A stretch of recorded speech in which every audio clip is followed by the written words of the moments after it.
Девочки, men shoshilaman, lekin bu ryukzakni sizlarga ko'rsatmasam bo'lmaydi, chunki bunaqa rangda ko'rgan bo'lishingiz mumkin, lekin bunaqa stilda ko'rmagansizlar. Bu shunaqa zo'r tikilganki, sizlar ko'rganinglar xuddi shunaqa bo'lishi mumkin, faqat tepasi uzun chorroq, ya'ni dumaloq ketgan. Buni tikilishi to'rtburchak, ya'ni bunga eng katta notebook ham sig'adi. Sizlar oldingi ko'rgan ryukzaklarda unaqasi ham bizga kelgan. Unga faqat masalan kiyim, kechak yoki har xil piknik yoki kitob, daftar, maktab uchun tutilardi. Bu bo'lsa shunaqa spetsialniy eng katta notebook solib qo'ydim bilishingiz uchun. Hamma notebooklar bunga sig'adi. Hozir mana bu mijozimizniki, o'shaning uchun shoshilyapman dedim, olib qo'yishim kerak. Mana qaranglar, eng og'ir katta notebook solib qo'ydim.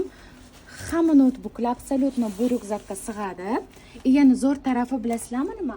Hozirgi paytda gulli narsalar juda ham trend bo'lyapti. Ya'ni bu ryukzakka kichkina qizlar, maktabga, ishdagilar, hamma o'qishdagilar ishlatsa bo'ladi. Juda ham zo'r ishlangan. Bu ryukzak sumka deyiladi.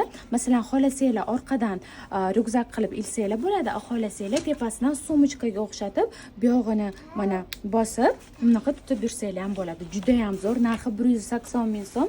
Zakaz qilishga hoziroq shoshilinglar. Качество просто супер. Mana. Oy jonim.